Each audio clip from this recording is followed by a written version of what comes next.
आप समझिए बात को। सबसे पहले हम फंक्शन के बारे में डिस्कस करते हैं। फंक्शन, ठीक है ना। फंक्शन किसको बोलते हैं? एक स्पेशल टाइप का रिलेशन होता है ना, जिसमें हर एक फर्स्ट सेट का एलिमेंट का दूसरे सेट पर क्या होना चाहिए? यूनिक इमेज बनना चाहिए, है ना। उसको हम लोग क्या बोलते हैं? फंक्शन बोलते हैं, ठीक है। मान लेते हैं कोई सेट है हमारे पास S इज इक्वल टू, हमारे पास कोई सेट है जिसका एलिमेंट है 1 2 3, ठीक है ना।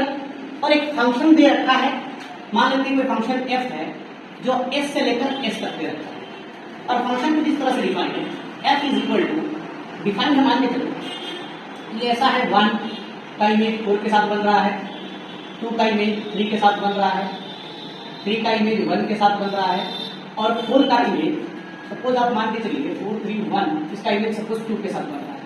ये कोई फंक्शन दिया है, ठीक है ना। इसकी अगर हम एरो डायग्राम के थ्रू इसको हम समझने का कोशिश करेंगे तो यहाँ ध्यान देंगे, ये हमारा है पहला सेट S है, और ये हमारा दूसरा सेट है S, और ये फंक्शन है हमारे पास f, जो कहां से कहां तक है बताओ? S से लेकर S तक कोई फंक्शन है। तो पहला सेट का जो एलिमेंट है वो कितने का है? 1 होगा, 2 होगा, 3 होगा, और कौन है? 4 है। दूसरा सेट में भी एलिमेंट कौन है? 1 2 3 4 है। 1 का इमेज किसके साथ बन रहा है?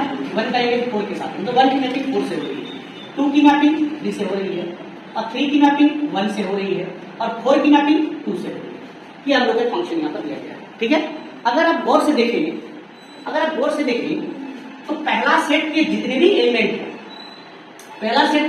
एलिमेंट हैं, इनमें से कोई भी ऐसा एलिमेंट नहीं है, कोई भी ऐसा एलिमेंट, 2 एलिमेंट ऐसा नहीं है जिनका एक इमेज बन रहा, 2 एलिमेंट का एक इमेज बन रहा हो, ऐसा कोई है? नहीं है। हर एक एलिमेंट का एक ही इमेज बन रहा है। 1 का इमेज कितना बन रहा है? 4, 2 का इमेज कितना बन रहा है? 3 का इमेज कितना बन रहा है? 1, और 4 का इमेज कितना बन रहा है? 2।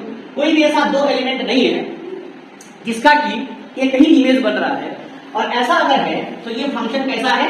1 1 फंक्शन। तो इससे पहले हम लोग फंक्शन के बारे में पहले पढ़ चुके हैं, हाँ या ना? ये कैसा फंक्शन है? 1 1 फंक्शन। अगर 2 एलिमेंट का एक इमेज बनता तो कैसा फंक्शन क्या था बताओ तो? मीनिंग क्या कहता? मीनिंग। बराबर में समझ में आ गया। दूसरी कहानी क्या है कि सेकंड सेट में कोई भी एलिमेंट छूट नहीं रहा। छूट रहा है क्या? नहीं छूट रहा। अगर ये छूट नहीं रहा है तो इसका मतलब है कि ये क्या है? Onto function. कैसा फंक्शन है? Onto function. मतलब ये 1 1 भी है और ऑन टू भी है। इसका मतलब इस फंक्शन का नाम पड़ जाता है क्या बताओ? बाइजेक्टिव फंक्शन है। तो कोई भी बाइजेक्टिव फंक्शन को एक खास एरे में लिखना ही परम्यूटेशन कहलाता है। कोई भी बाइजेक्टिव फंक्शन, मान लेते हैं f s to s, अगर बाइजेक्टिव फंक्शन है तो इसको एक एरे में लिखना ही क्या कहलाता है? परम्यूटेशन कहलाता है। आपको लगा सर कैसा एरे? तो इसमें से फंक्शन f था तो f इज इक्वल टू, इसको हम एरे में लिखेंगे। कैसे लिखेंगे? देखो जरा कैसे लिखेंगे, देखो जरा यहाँ पर 1 का मैपिंग किससे हो रही है? 4 से। तो पहला वाला रूप यहाँ पर हम 1 2 3 एंड 4 लिखेंगे। यहाँ पर किसको रखा जाएगा? एलिमेंट को रखा जाएगा, ठीक है ना। और नीचे वाले रो में उस एलिमेंट का f इमेज को रखा जाएगा। तो इस बात को हम बोलेंगे परम्यूटेशन। जैसे 1 का इमेज कितना बन रहा है? 4, तो यहाँ लिखेंगे 4। 2 का इमेज कितना बन रहा है? 3, तो यहाँ लिखेंगे 3। 3 का इमेज कितना बन रहा है? 1, तो उसको लिखेंगे 1। और 4 का इमेज कितना बन रहा है? यानी कि बोलने का मतलब f(1) इज इक्वल टू 4 है, f(2) इज इक्वल टू 3 है, f(3) इज इक्वल टू 1 है, और f(4) इज इक्वल टू 2। तो ये जो पूरी फंक्शन की पार्ट हुई, इस फंक्शन की पार्ट को यानी कि एलिमेंट और उनके इमेजेस को एक एरे में लिखना ही क्या कहलाएगा? ये क्या कहलाएगा बताओ? परम्यूटेशन कहलाएगा। यही परम्यूटेशन कहलाएगा। समझ में आएगा? लेकिन ये क्या होना चाहिए? फंक्शन का क्या होना जरूरी है? फंक्शन बाइजेक्टिव होना जरूरी है। मतलब फंक्शन 1 1 और ऑन टू करस्पॉन्ड होगा, तब हम जो है फंक्शन को क्या बोलेंगे? परम्यूटेशन बोलेंगे, ठीक है ना। अगर इस सेट के अंदर 4 एलिमेंट है तो ये 4 ऑर्डर का परम्यूटेशन होगा, ठीक है। अगर n एलिमेंट है तो कितने ऑर्डर के उसको बोलेंगे?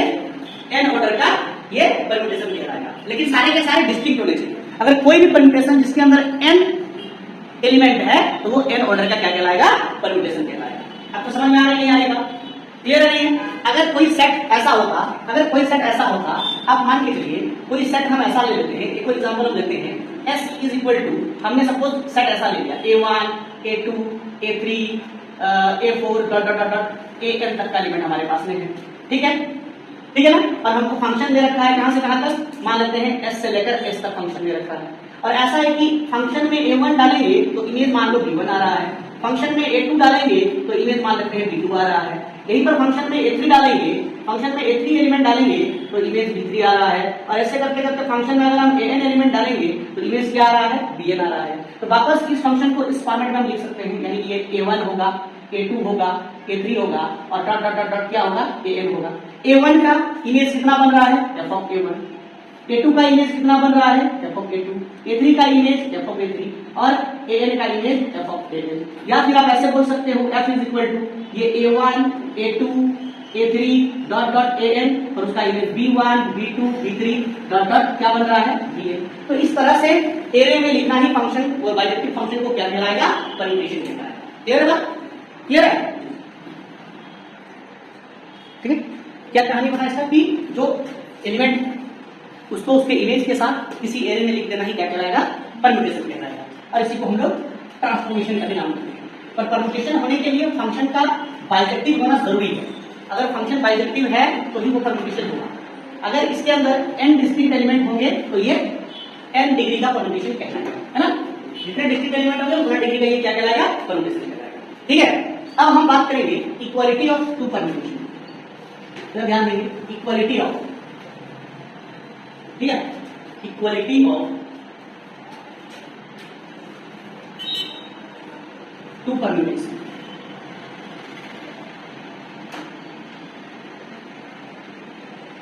दो परम्यूटेशन को हम कब इक्वल करेंगे, इक्वालिटी ऑफ टू परम्यूटेशन। दो परम्यूटेशन को हम जो है कब इक्वल करेंगे ये डिस्कस करना है। ठीक है, मान लेते हैं लेट, एक तरह से कौन कोई तो परम्यूटेशन बोल रहे हैं ना, let f and g are the two permutations are said to equal if f of a is equal to g of a for all a belongs to s। अगर हमारे पास S कोई सेट है, ठीक है, S कोई हमारे पास set है, तो अगर दो परम्यूटेशन हुए, एक परम्यूटेशन मान लेते हैं ऐसा कुछ है कि लेट f कोई फंक्शन है जो S से लेकर S तक है, ठीक है ना, और S के अंदर जो एलिमेंट है वो है सपोज मान लीजिए 1 2 3 4, ठीक है। तो f परम्यूटेशन जो है कुछ इस तरीके से है 1 2 3 4 3 4 2 1, ये f परम्यूटेशन हुआ मान लीजिए, ठीक है। और एक दूसरा परम्यूटेशन हम क्या कंसीडर किए हैं बताओ तो, दूसरा परम्यूटेशन क्या लिए हैं, G, ये भी कहां से कहां तक है, S से S तक है, और यहां पर भी S के एलिमेंट वैसे ही है 1 2 3 और मान लेते हैं कौन है S का एलिमेंट 1 2 3 4 ही एलिमेंट है मान के चलिए, ऐसा है। या फिर आप इसी एलिमेंट को आगे पीछे लिख सकते हो, ऐसे जब चाहो तो लिख सकते हो, सर ऐसे क्यों आप लिख रहे हो, तब ऐसे लिख सकते हो 3 4 1 और 2 ये हमारे पास है। तो इससे हम एक परम्यूटेशन क्रिएट कर रहे हैं, बना रहे हैं G, ठीक है। यहाँ लिखे 3 4 1 और क्या लिखे 2 लिखे, ठीक है ना। और यहाँ पर ऐसा है कि यहाँ एलिमेंट कुछ ऐसे, यहाँ 2 है, ठीक है, यहाँ 1 है और यहाँ 3 है और यहाँ सपोज कितना है 4 है, सपोज 4 है, क्लियर। ये दो परम्यूटेशन हमारे पास है, एक f है एक g है। हमको ये पता करना है कि क्या ये दोनों इक्वल है या नहीं है। तो कंडीशन क्या है कि आप a का एलिमेंट s से कोई भी एलिमेंट a उठाइए, f में जो इमेज बन रहा है g पर भी सेम इमेज बनना चाहिए, तो ये इक्वल कहलाएगा। यहाँ पर ध्यान दो, अब देखो जैसे f ऑफ 1 की अगर हम बात करें, f ऑफ 1 का इमेज कितना है, ऊपर वाला एलिमेंट है ना, नीचे वाला इमेज है ना, तो 1 का इमेज कितना है 3 है, और g का 1 को पकड़िए तो g का 1 का इमेज भी कितना है 3 है, यानी कि f ऑफ 1 और g ऑफ 1 दोनों का इमेज क्या है, सेम है, और वो कितने का है 3 का है। वैसे ही आप इसका 2 पकड़िए, f का 2 पकड़िए, कितना है f का 2 का इमेज 4 है, और g का 2 पकड़िए तो g का 2 का इमेज कितना ही है 4 ही है। वैसे ही f का एलिमेंट 3 पकड़िए, 3 का इमेज कितना है 2 है, और g का 3 पकड़िए तो इसका भी इमेज कितना है 2 है। वैसे ही f का आप एलिमेंट 4 पकड़िए, इमेज कितना है 1 है, तो उसका भी एलिमेंट 4 पकड़िए और उसका भी इमेज कितना है 1 है। ये सब बराबर हुए हैं, यानी कि इसका इमेज f1 और g1 दोनों का इमेजेस क्या है सेम है, इसीलिए हम बोल पाएंगे कि f और g जो है ये दोनों आपस में क्या है बराबर है, यानी कि ये जो है ये परम्यूटेशन आपस में दोनों क्या है इक्वल परम्यूटेशन है, इक्वल परम्यूटेशन है। समझ में आ रही बात। यहीं पर एक एग्जांपल हम और ले लेते हैं, जैसे मान लेते हैं f कोई परम्यूटेशन है हमारे पास 1 2 3 4 और यहाँ 3 2 1 4 लिखिए, और g हमारे पास कोई परम्यूटेशन है 2 3 1 4 और यहाँ लिख दिया 3 2 4 1 ऐसे लिख दिया। अगर अब देखे जरा आप एफ ऑफ 1 का इमेज बताइए, 1 का इमेज कितना है 3 है और जी ऑफ 1 का इमेज एफ ऑफ 1 का इमेज कितना है 3 है और जी ऑफ 1 का इमेज कितना है बताओ, यहाँ पर जी ऑफ 1 का इमेज कितना है 4 है। तो हम ये बोल सकते हैं कि एफ ऑफ 1 जी ऑफ 1 के बराबर का नहीं है। वैसे ही दूसरा केस में भी आप ले लो, दूसरा केस में आप ले लो, जैसे एफ ऑफ आप 2 का इमेज निकालो, 2 का इमेज कितना दे रहा है 2 दे रहा है और जी ऑफ 2 का इमेज निकालो, जी ऑफ 2 का इमेज कितना दे रहा है 3। तो क्या एफ ऑफ 2 जी ऑफ 2 के बराबर का है, यहां भी नहीं है। इसका यह मतलब हुआ कि इन दोनों केस में एफ जो है जी के बराबर का नहीं है। समझ में आ रहा है? चलिए कॉपी करेंगे इसको, यहाँ जी होगा ना और एफ ऑफ 3 यहाँ 3 होगा ही ना, ठीक है। आगे समझ में। अब आप लोग अगला हेडिंग लीजिए, लिखेंगे total number of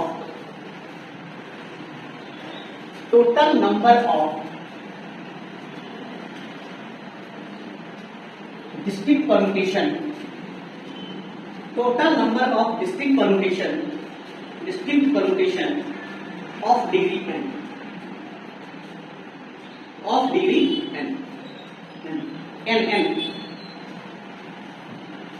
total number of n permutation of degree n। समझेंगे जरा बात क्या है, कितने परमुटेशन होंगे। जैसे हम सबसे पहला बात करते हैं, सबसे पहले नंबर मान लेते हैं एस के पास एक ही एलिमेंट है, जैसे एक सेट है जिसके पास एक ही एलिमेंट है, एक एलिमेंट है, एक एलिमेंट का तो क्या बनाना है 1 1 मैपिंग बनाना है और 1 2 मैपिंग बनाना है। यहां हम किसको रखेंगे बताओ 1 को, और यहां किसको रखेंगे 1 को, क्योंकि हमारे पास जो फंक्शन होने वाला है वो एस से लेकर एस तक होने वाला है, तो 1 का इमेज 1 तक जाएगा।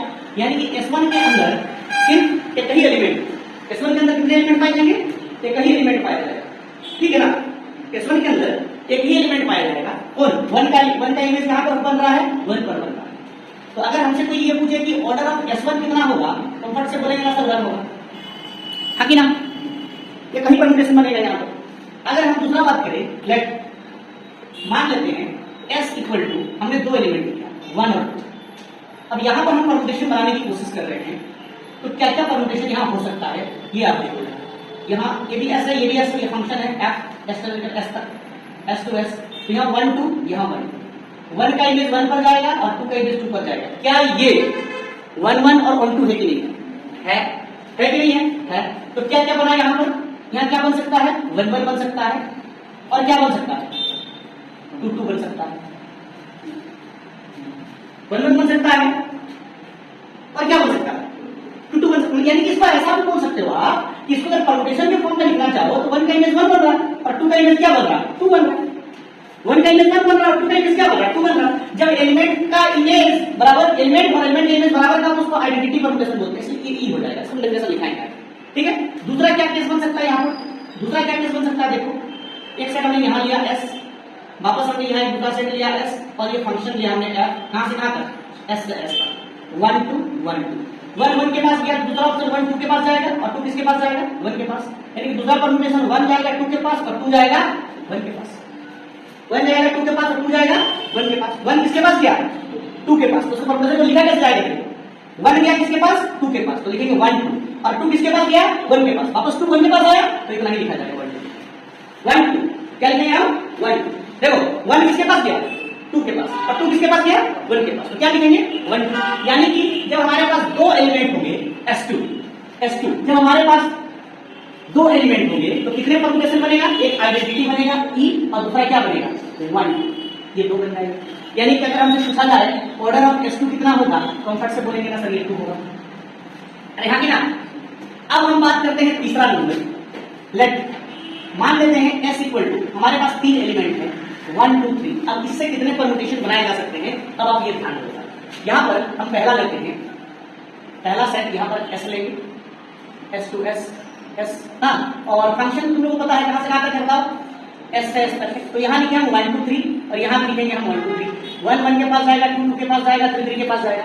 यानी कि इस तरह के परमुटेशन में हम ऐसा लिखेंगे 1 1 2 2 और 3 3। यानी कि कैसा परमुटेशन बना आइडेंटिटी। दूसरा क्या हो सकता है, देखो जरा दूसरा क्या हो सकता है कि यहाँ 1 2 3 लिए और यहाँ 1 2 3 लिए, 1 1 के पास गया, 2 3 के पास गया और 3 किसके पास गया, 2 के पास। इससे कैसा परमुटेशन बन जाएगा, इससे कैसा परमुटेशन बन जाएगा, देखो 1 गया किसके पास, 1 के पास, 2 किसके पास गया, 3 के पास, और 3 किसके पास गया, 2 के पास। तो इसको कैसा लिखोगे आप लोग, इसको कैसा लिखोगे आप लोग, 1 1 के पास गया, 2 2 के पास गया, 2 3 के पास गया, 3 2 के पास गया, देखो 1 1 के पास गया, इसको लिखने की आवश्यकता नहीं है। 2 किसके पास गया, 2 गया 3 के पास, 2 गया 3 के पास, और वापस 3 किसके पास, 2 के पास, तो बस इसको 2 3 लिखा जाएगा। क्या लिखेगा उसको, सिर्फ 2 3, ठीक है। अगला देखते हैं सी नंबर, एक और देख लेते हैं हम लोग, इसी के अंदर की बात हो रही है अभी ना, ये हम लोग के पास है, ये हो गया 1 2 3 और यहाँ लिख दिया 1 2 3, देखो 1 1 के पास गया था, 2 3 के पास गया और 3 2 के पास गया, भैया अब देखो 1 1 के पास गया, 2 चल गया 3 के पास और 3 चल गया 2 के पास, ठीक है। अब एक और परमुटेशन हम लोग क्रिएट करते हैं, अगला परमुटेशन मान लेते हैं, ऐसा करते हैं 2 2 के पास ले लेते हैं, तो 1 किसके पास जाएगा, 3 के पास, और 3 किसके पास जाएगा, 1 के पास। तो इससे परमुटेशन कैसा बनेगा, 1 तो 1 किसके पास गया, 1 3 के पास गया, और 3 किसके पास गया, 1 के पास गया, और 2 किसके पास गया, 2 2 के पास गया। तो इसको लिखने का तरीका कैसा होगा, 2 2 तो क्या 1 3, क्या लिखेंगे 1 3, डी नंबर। एक और लेते हैं हम लोग, यहाँ वापस लिखेंगे 1 2 3 और यहाँ लिखेंगे 1 2 3, 2 2 के पास जा रहा था, ठीक है ना, 2 2 के पास जा रहा था, यहाँ पर क्या लिखे हम लोग 3 1 के पास गया और 1 3 के पास गया। अब हम लेते हैं 3 3 के पास, ठीक है। तो 1 का इमेज कहां जाएगा बताओ, 1 2 ये क्या हम लोग पहले ले लिया ना, 1 किसके पास जाएगा, 2 के पास, और 2 किसके पास जाएगा, 1 के पास। 1 2 कहां लिया हम लोग, नहीं लिया ना, तो यहाँ पर वापस परमुटेशन क्या बनेगा बताओ, 1 गया 2 के पास, 2 गया 1 के पास और 3 गया 3 के पास, उसको क्या लिखा जाएगा बताओ, क्या लिखा जाएगा, 1 2 लिखा जाएगा, है ना। अब आते हैं हम लोग अगला परमुटेशन के पास, 3 नंबर परमुटेशन के पास। यहाँ पर वापस हम लोग 1 2 3 लेंगे, यहाँ पर वापस हम लोग 1 2 3 लेंगे, 1 2 3 लेंगे। अब क्या करते हैं, अब क्या करते हैं, 1 2 3 1 2 3 हो गया ना। अब क्या करेंगे, अब 3 3 के पास चल गया ना, अब दूसरा जैसे यहाँ 1 1 के पास गया, ठीक है, 1 2 के पास भी चल गया, 1 3 के पास चल गया। अब 2 का देखो, 2 3 के पास गया है और 2 1 के पास गया है, 2 2 के पास गया है, 3 1 के पास गया है, क्या इसी में गया है 3 1 के पास, सी नंबर में 3 1 के पास गया है, 1 3 के पास गया है, ये हो गया है। और क्या परमुटेशन बन सकता है, 1 2 3 4 और क्या बन सकता है, देखो डिस्क्रीट परमुटेशन और क्या बनाया जा सकता है, 3 2 के पास दिए हैं, 3 को 2 के पास लिखे हैं, और क्या बन सकता है, और बनेगा क्या, देखो और क्या बनेगा, देखो जरा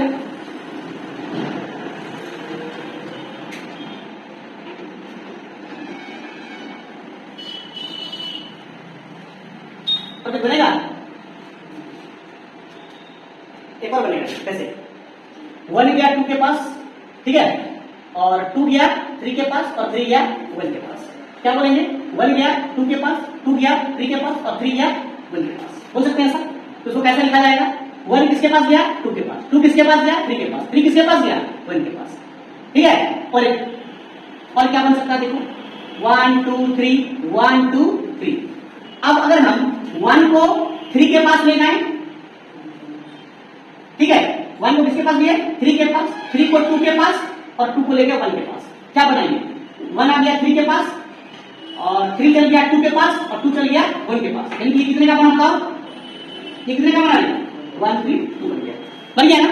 तो अगर हम S3 की बात, जैसे S2 की बात की, वैसे अगर हम S3 की बात करें तो S3 के अंदर कौन कौन से एलिमेंट आए, कौन कौन से एलिमेंट आए, एक तो आया आइडेंटिटी E, और कौन आया बताओ, 2 3 आया, वो ऐसे लिखते तो सजा के लिखते 1 2, फिर कौन आया 2 3, फिर कौन आया 1 3, फिर कौन आया 1 2 3, फिर कौन आया 1 3, ये आ गया। यानी कि ऑर्डर ऑफ S3 की बात करें तो कितने एलिमेंट आए, S3 के अंदर कितने एलिमेंट आए, 6 एलिमेंट आ गए। अब थोड़ा ध्यान देना, क्योंकि इस सेट के अंदर कितने एलिमेंट थे, 3, तो ये 6 आया, इसका ये मतलब हुआ कि इसको 3 इंटू 2 इंटू 1 बोला जा सकता है, यानी कि कितना फैक्टर बना, 3 फैक्टर बना। यहाँ 2 आया तो इसको हम 2 इंटू 1 लिख सकते हैं, मतलब ये कितना फैक्टर बना, 2 फैक्टर बना। यहाँ 1 आया तो 1 इंटू 1 लिख सकते हैं, मतलब कितना फैक्टर बना, 1 फैक्टर बना। यानी कि अगर आपके पास किसी भी परम्यूटेशन में n ऑर्डर होंगे, n एलिमेंट होंगे, किसी भी सेट के अंदर n एलिमेंट होंगे, तो उसमें n फैक्टर परम्यूटेशन बनाए जा सकते हैं। और इस तरह से जो S1 S2 S3 परम्यूटेशन बन रहा है, इसको बोलते हैं सिमेट्रिक परम्यूटेशन। क्या बोलते हैं? सिमेट्रिक ग्रुप ऑफ परम्यूटेशन बोलते हैं। और इसको हम Sn से डिनोट करते हैं। किसे? Sn से जो है उसको क्या करेंगे? डिनोट करेंगे। क्लियर है? तो यहां पर एक लाइन हम लोग को लिखना है, ठीक है? चलिए लिख लेते हैं हम लोग, ठीक है? क्या हुआ कि अगर इसके पास देखो इधर ध्यान दो, अगर एक एलिमेंट के 1 फैक्टर, 2 एलिमेंट के 2 फैक्टर, 3 एलिमेंट के कितना आया? 3 फैक्टर। तो टोटल नंबर ऑफ परम्यूटेशन निकालने का जो फार्मूला हमारे पास निकल के आया, टोटल नंबर ऑफ व्हाट? क्या बताओ? टोटल नंबर ऑफ परम्यूटेशन निकालने का जो फार्मूला हुआ वो NPN इज इक्वल टू कितना बना? n फैक्टर बना। ये इतने परम्यूटेशन बनाए जा सकते हैं, ठीक है ना? और जितने परम्यूटेशन बनाए जाएंगे उनको इस तरह का सेट में लिखना, इस तरह का सेट में लिखना ही वो क्या कहलाता है? सिमेट्रिक ग्रुप ऑफ परम्यूटेशन कहलाएगा। सिमेट्रिक ग्रुप ऑफ परम्यूटेशन कहलाएगा। और ये डिनोट किया जाएगा, इसको डिनोट किससे करेंगे? Sn से। किससे डिनोट किया जाएगा? Sn से। बात समझ आ रही है ना? कोई दिक्कत है क्या? अरे समझ आ रही है बात? इसको चलिए कॉपी करेंगे, ठीक है? और आगे ही रहने देते हैं, कोई दिक्कत?